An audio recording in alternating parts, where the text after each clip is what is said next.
కాంపిల్య నగరం మీద విజయం సాధించి దానిని స్వాధీనం చేసుకోబోతున్నాను.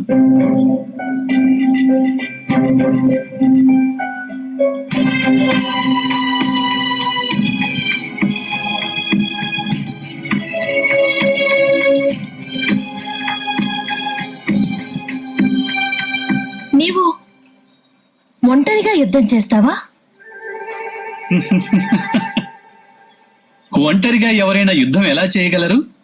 యుద్ధం చేసేందుకు ఎదురుగా ఎవరైనా ఉండాలి కదా.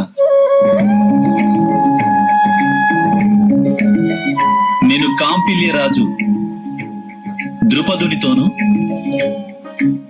అతని సైన్యంతోనూ యుద్ధం చేస్తాను. చూద్దాం మరి నా కౌముదుకి గదను ఎవరు శాంతింపజేస్తారు.